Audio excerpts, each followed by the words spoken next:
மாண்புமிகு தமிழ்நாடு முதலமைச்சர் அண்ணனை வணங்கி தளபதியின் நெஞ்சில் குடியிருக்கும் மாணவ மாணவிகள் அனைவருக்கும், பெற்றோர்களுக்கும், ஆசிரியர்களுக்கும், நீலன் நிறுவனத்தின் ட்ரஸ்ட் உரிமையாளர்களுக்கும், ஆசிரியர்கள் அனைவருக்கும் வணக்கத்தை தெரிவித்துக் கொள்கிறேன். சார், நீங்க பெரிய விஷயம் பண்றீங்க. பெரிய விஷயத்த இவ்வளவு சின்ன அரங்கத்துல இவ்வளவு பெருசா பண்றது ரொம்ப பெருமையா இருக்கு. இத தலைவர் தளபதி அவர்கள் கடந்த வருஷங்கள்ல 10வது மற்றும் 12வது மாணவர்களை கௌரவித்து வருகிறார். அதே போல இந்த நீலன் மெட்ரிகுலேஷன் ஸ்கூலில் இருந்து கடந்த 2 ஆண்டுகளாக 10வது மற்றும் 12ஆம் வகுப்பு படித்த முதல் மதிப்பெண்களை பெற்ற மாணவ மாணவர்களை நானே இந்த பள்ளியில் இருந்து அழைத்து சென்று கொண்டிருக்கிறேன். அதே போல் இந்த வருடமும் இந்த ஸ்கூலில் இருந்து மாணவிகளை அழைத்து செல்ல இருக்கிறேன். அதே போல் அடுத்து வர இருக்கும் 10ஆம் மற்றும் 12ஆம் பள்ளி தேர்வுகளிலும் நீங்கள் இந்த பள்ளியில் மட்டுமல்லாமல் வந்திருக்கும் அரசு பள்ளிகளிலும் சரி, நம்ம தொகுதியிலிருந்து 6 பேரும் நம்ம தலைவர்கிட்ட முதல்வராக இப்ப பொறுப்பேற்றிருக்கும் அண்ணன் கிட்ட நீங்க அந்த அவார்டை வாங்கணும்னு ஆசைப்படுறேன். ஏன்னா மெட்ரிகுலேஷன் ஸ்கூல், கவர்மெண்ட் ஸ்கூல் தனித்தனியா நம்ம பார்க்க போறது இல்லை. எல்லாருமே ஒன்று, எல்லாருமே ஒரே குடும்பமா தான் இருக்கோம். அரசு பள்ளியில் இருக்கும் ஆசிரியர்களும் சரி, மெட்ரிகுலேஷன் சிபிஎஸ்சி ஆசிரியர்களும் சொல்லி எல்லாருமே ஒரே அன்பை தான் உங்ககிட்ட காட்டுறாங்க. ஒரு சின்ன விஷயம் நான் எக்ஸாம்பிள் சொல்றேன். நான் ஒரு சிறிய கிராமத்துல பிறந்து வளர்ந்து இன்னைக்கு இந்த இடத்துல நான் நிக்கிறேன்னா என்னோட அடையாளத்துக்கு நம்ம முதல்வர் தான் காரணம். இரண்டாவதா என்னோட பெற்றோர்கள், என்னோட மனைவி, எந்த மேடையில நான் சொன்னதில்லை.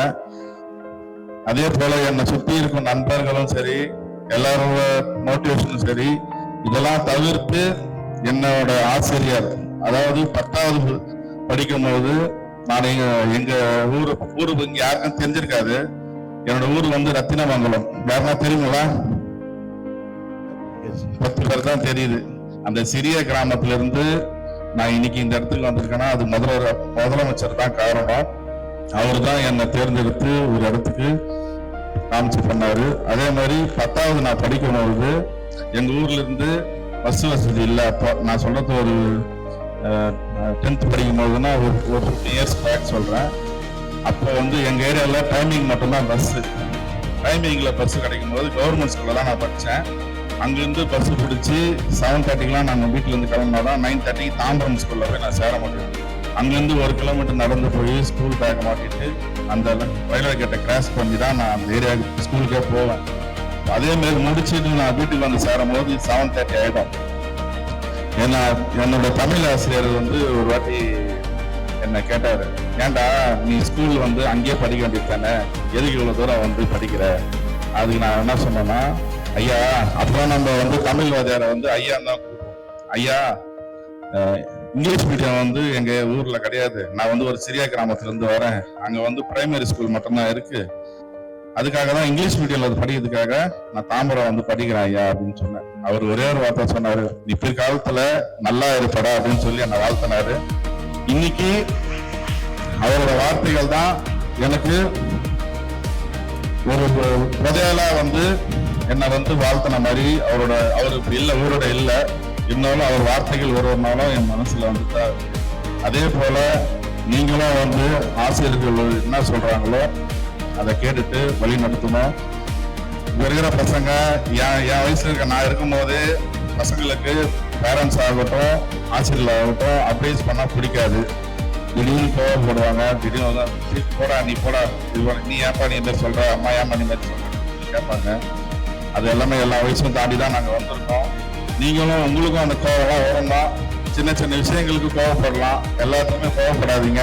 படிப்பு தான் முக்கியம். படிப்பு இருந்தால் மட்டும்தான் எல்லாத்துக்குமே எல்லாமே கொண்டு வர முடியும். படிப்பு தான் மெயின். நீங்களும் படித்து ஒரு இன்ஜினியராகவோ டாக்டராகவோ ஒரு ஐஏஎஸ் ஆஃபீஸராகவோ ஐபிஎஸ் ஆஃபீஸராகவோ கலெக்டராகவோ வரணுன்ட்டு உங்களை வாழ்த்துறேன். அதே போல் நீங்கள் நல்ல டாக்டர்ஸோ இன்ஜினியர்ஸோ ஆகி சின்ன சின்ன உதவிகள் மக்களுக்கு செய்யணும்ட்டு உங்களை நான் கேட்டுக்கிறேன். உங்களால் முடிஞ்சதை இல்லாதவங்களுக்கு பண்ணுங்க. அதுதான் தலைவர் முதலமைச்சர் அதெல்லாம் சொல்லிட்டு இருக்காரு. நம்மளால முடிஞ்சதை நான் தலைவர் தளபதி அவர்கள் கூட 23 வருஷமா பயணிச்சுட்டு இருக்கேன். எங்களுக்கு ஒரு வார்த்தையும் சொல்றது என்னன்னா, உங்களால முடிஞ்சதை மக்களுக்கு ஹெல்ப் பண்ணுங்க தான் சொல்றாரு. அதுதான் இன்னைக்கும் நாங்க செஞ்சிட்டு இருக்கோம். எங்களால முடிஞ்சதை இல்லாத மக்களுக்கு ஹெல்ப் பண்ணிட்டு இருக்கோம். அதே ஹெல்பிங் மைண்ட்ல நீங்களும் இருக்கணும். தொடர்ந்து நீங்க ஹையர் ஸ்டடீஸ் போறதுக்கும் நல்லா படிங்க. உங்களுக்கான திட்டங்கள் நிறைய கொண்டு வராரு முதலமைச்சர். நானும் சில கவர்மெண்ட் ஸ்கூல்லாம் போய் பார்த்தேன். இன்னமும் அப்படியே தான் இருக்கு. அதுக்கான இன்ஃப்ராஸ்ட்ரக்சர்ஸ்லாம் அடுத்தடுத்த காலங்களில் மேம்படுத்துறதுக்கு நல்ல திட்டங்கள்ல முதலமைச்சர் கொண்டு வராரு. இந்த வாய்ப்பினை வழங்கிய அனைத்து நல்ல உள்ளங்களுக்கும் நன்றியை தெரிவித்துக் கொள்கிறேன். நன்றி, வணக்கம். Good morning everyone. Respected Managing Trustee of Neelan Memorial Education and Charitable Trust, Mrs. Vasantha Neelan. Respected President of this event, Mr. Neelan Arasu, Chairman, Neelan Group of Institutions. Eminent guest, Mr. C. Mahendran, Senior Leader of CPI. Mr. S. Tyagarajan, MLA, Chengalpattu Constituency. And all the dignitaries on the dais and off the dais. Indeed, it's my pleasure. எப்படி நீங்கள்லாம் சந்தோஷப்படுறீங்களோ அதே மாதிரி தான் எனக்கும் இந்த நிகழ்ச்சியில் கலந்துக்கிறதுக்கு ரொம்ப மகிழ்ச்சியாக இருக்குது. ஏன்னா நானும் உங்களை மாதிரி ஒரு சாதாரண குடும்பத்தில் பிறந்து, இன்னும் சொல்ல போனால் ஸ்ட்ரீட்டில் இருக்கிற ஸ்ட்ரீட் லைட்டு கீழே படிச்சுட்டு வந்த ஒரு மாணவன் தான் நானும். ஏன்னா நான்லாம் 10th படிக்கும்போது 1983 நான் 10th முடித்தேன். அப்போ எங்கள் வீட்டிலலாம் மின்விளக்கு கிடையாது, மண்ணெண்ணெய் விளக்கு தான். அதனால் மற்றவங்களுக்கு டிஸ்டர்பன்ஸ் இல்லாமல் நான் தெருவில் போய் தெரு விளக்கில் படிச்சுட்டு வந்த ஒரு சாதாரண குடும்பத்து பையன்தான். அதுலேருந்து நான் முயற்சி பண்ணி இந்த லெவலுக்கு இன்னும் சொல்ல போனால் நான் கிட்டத்தட்ட 22 வருஷம் மகாராஷ்டிராவில் ஒர்க் பண்ணியிருக்கேன். புனே, ஷிரடிக்கு பக்கத்துலலாம் ஒர்க் பண்ணிட்டு வந்திருக்கேன். அங்கெல்லாம் போய் நிறைய ஹிந்தி, மராட்டி எல்லாம் கூட கற்றுக்கிட்டு பேசி பழகி வந்திருக்கிறேன். இதுல இருந்து என்ன தெரியுதுன்னா, நீங்க முயற்சி பண்ணீங்கன்னா நீங்க எந்த லெவலுக்கும் நீங்க வரலாம், எந்த லெவலுக்குமே வரலாம். அதுக்கு மாணவர்களாகிய உங்களுக்கு நான் வெறும் ஒரு 4 பாயிண்ட் மட்டும் சொல்லிக்கிறேன். ஏன்னா அடிப்படையில் நான் ஒரு வாத்தியார், அதாவது ஏதாவது சொல்லலைன்னா எனக்கு தூக்கம் வராது. இன்னைக்கு அந்த 4 பாயிண்ட் என்னன்னா, இன்னைக்கு இல்லை, இன்னும் 40 வருஷம் கழிச்சு கூட நீங்க இன்னும் 40 வருஷம் கழிச்சு கூட நீங்க அதை நினைச்சு பார்ப்பீங்க. அது என்னன்னா, number 1, keep your communication skills updated. Communication ஸ்கில்னா என்ன? நல்ல பேசுறதுக்கு, நல்ல டைப் படிக்கிறதுக்கு, இல்லை ஒரு லெட்டர் கம்யூனிகேட் பண்றதுக்கு நல்லா நீங்க கத்துக்குங்க. ஸோ ஓகே, கம்யூனிகேஷன் ஸ்கில் ரொம்ப முக்கியம். அது எந்த லாங்குவேஜாக வேணாலும் இருக்கலாம், தமிழ் இருக்கலாம், இங்கிலீஷ் இருக்கலாம், எந்த லாங்குவேஜ் வேணாலும் இருக்கலாம். மாணவர்களாகிய நீங்கள் எல்லாருமே நல்ல கம்யூனிகேஷன் ஸ்கில்லை வளர்த்துக்கணும். 2வது, அப்ரெஸ்ட் யுவர் நாலேஜ். உங்களுக்கு எந்த ஃபீல்டில் கூட போகலாம். இப்போ ஐயா அவர்கள் சொன்னாங்க, நீலன் அரசு ஐயா அவர்கள், நான் நிறைய அட்வைஸ் கொடுப்பேன்னு. நீங்கள் எந்த ஃபீல்டில் வேணாலும் போங்க, இன்ஜினியரிங் போங்க, மெடிக்கல் போங்க, எங்கே போனாலுமே எல்லாருக்குமே நல்ல வேலை வாய்ப்பு இருக்குது. ஆனா என்னன்னா, அந்த ஸ்கில் வேணுங்கிறது தான் முக்கியம் இப்போதைக்கு. ஸோ அந்த ஸ்கில்லை நீங்க நல்லா டெவலப் பண்ணிக்கிட்டு அதுக்கு தகுந்த மாதிரி அப்ரெஸ்ட் யுவர் நாலேஜ், அந்த ஃபீல்டில் உள்ள அறிவாற்றலை நல்லா படிச்சு தெரிஞ்சுக்கிட்டு நீங்கள் நல்லா கற்றுக்கணும். மூணாவது நான் சொல்கிறது, உங்களுடைய லீடர்ஷிப் குவாலிட்டியை காட்டணும். எந்த ஒரு இடம் வந்தாலும் நீங்கள் அதுக்கு வந்து ஒரு தலைமை பண்பு, லீடர்ஷிப் குவாலிட்டியை நீங்கள் வந்து எப்போதுமே காட்டணும். நான்காவது, you should show your calibre for the team work. ஏன்னா நிறைய பேர் வந்து தனிப்பட்ட முறையில் இருந்து நான் எல்லாம் சாதிச்சிருவேன்னு நினைக்கிறாங்க. ஆனால் வாழ்க்கை அதல்ல. நீங்கள் ஒவ்வொரு இடத்துலையும், இப்போ இந்த நிகழ்ச்சி வந்து இவ்வளோ சிறப்பாக நடக்குதுன்னா அதுக்கு அத்தனை ஆசிரியர்களும் மாணவர்களும் எல்லாருமே இது சேர்ந்து இந்த அரேஞ்ச்மெண்ட் பண்ணதுனால தான் இந்த ஈவெண்ட் வந்து நல்லபடியாக நடக்குது. அப்போ அதை எவ்வளவு அது வந்து டீம் ஒர்க் இருக்குது. ஸோ அந்த டீம் ஒர்க்கை நீங்கள் வளர்த்துக்கணும்.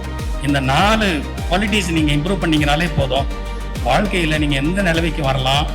இதே கருத்தை இப்போ இல்லை, நீங்கள் என்ன 40 வருஷம் கழிச்சு கூட நீங்கள் வந்து இதை நினச்சி பார்த்தீங்கன்னா இந்த 4 பாயிண்ட் தான் உங்கள் லைஃப்பில் வந்து உங்களுக்கு வந்து நிற்கும்.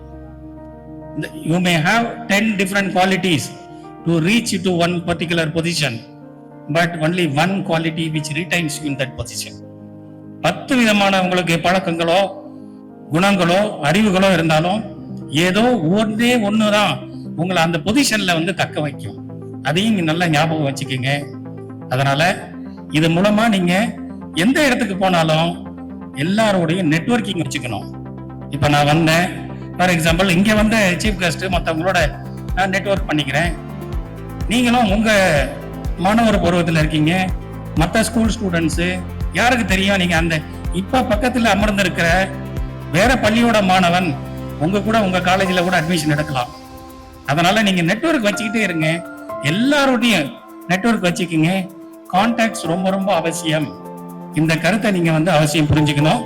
இந்த பாயிண்டை மட்டும் நான் சொல்லி இன்று பரிசு வாங்க இருக்கின்ற அனைத்து மாணவர்களுக்கும் என்னுடைய வாழ்த்துக்களையும் அவங்களுடைய பேரண்ட்ஸுகளுக்கு என்னுடைய நன்றியையும், ஏன்னா இந்த இந்தியாவில் நம்ம நாட்டில் மட்டும்தாங்க குழந்தைங்க படிக்கிறப்பையும் சரி, படிச்சுட்டு வேலைக்கு போறப்பையும் சரி, வேலைக்கு போயிட்டு கல்யாணம் ஆனாலும் சரி, கூட இருக்கிறது எப்போதுமே துணை இருக்கிறது பேரண்ட்ஸ் தான். மற்ற நாட்டிலலாம் அந்த மாதிரி கிடையாது. அதனால நிச்சயமா ஒரு பெரிய கைத்தட்டல் உங்களுடைய பேரண்ட்ஸுக்கு கொடுக்கலாம். அதனால பேரண்ட்ஸுக்கும் இந்த நேரத்தில் நான் நன்றி சொல்லிக்கிறேன் நிச்சயமாக. ஏன்னா நானும் ஒரு பேரண்ட்டு. ஸோ அதனால நீங்களும் நாளைக்கு ஒரு நாள் பேரண்ட் ஆவீங்க. அதனால பேரண்ட்ஸுடைய அதாவது அவங்களுடைய கான்ட்ரிபியூஷன்ஸ் வந்து என்னைக்குமே நினைச்சுக்கிட்டு நீங்களும் நன்றி கடன் பண்ணணும்.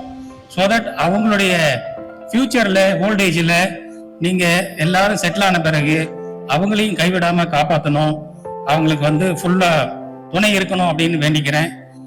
அதே சமயத்தில் இந்த பேச்சை முடிக்கிறதுக்கு முன்னாடி I would like to thank the organizing team members for inviting me. I would like to thank Mr. Rathinam sir. ஏன்னா இந்த ஸ்கூலை பொறுத்த வரைக்கும் நிறைய ஈவெண்ட்ல நான் ஒரு 3-4 வருஷமா வந்து என்னை கூப்பிடுவாங்க, வர முடியாமல் இருக்கும். அது ஏதோ ஒரு வகையில் அந்த தேதி ஒத்து வராமல் இருக்கும். நிறைய முறை என்ன நிறைய ஈவெண்ட் கூப்பிட்டுருக்குறாங்க. பட் இந்த ஈவெண்ட் நிச்சயமாக வந்துக்கிறேன் அப்படின்னு சொல்லி அவங்கள்ட்ட கடைசியாக சொல்லியிருந்தேன். அதனால ஒன்ஸ் நம்ம அக்ரி பண்ணோம்னா நம்ம போய் தான் ஆகணும், அது எப்பாடு பட்டாலாது. ஏன்னா நாங்கள் காலேஜில் வந்து எவ்ரி இயர் ஒரு கிட்டத்தட்ட 400 ஈவெண்ட் எங்கள் வள்ளிமை பொறியியல் கல்லூரியில் மட்டுமே நடத்துகிறோம். ஒவ்வொரு நிகழ்ச்சிக்கும் ஏற்பாடு பண்ணுறது எவ்வளவு சிரமம். ஒரு கெஸ்ட்டோ இல்லை அந்த அழைப்பாளர்களோ வரலன்னா லாஸ்ட் மினிட்ல எவ்வளவு சிரமங்கள் இருக்குது அதெல்லாம் எனக்கு தெரியும். அதனால அந்த ஒரு ஒன்ஸ் அக்ரி பண்ணிட்டோம்னா நம்ம ஷுட் கோ. அந்த ஒரு இதில் வந்து நானும் முயற்சி பண்ணி வந்துட்டேன். அதனால் அழைத்ததற்கு நன்றி சார். நன்றி sir Rathnam sir. So thank you each and everyone for a patient hearing. Thank you all. Wish you all the very best. நல்லா படிங்க, நல்லதே படிங்க. God bless you.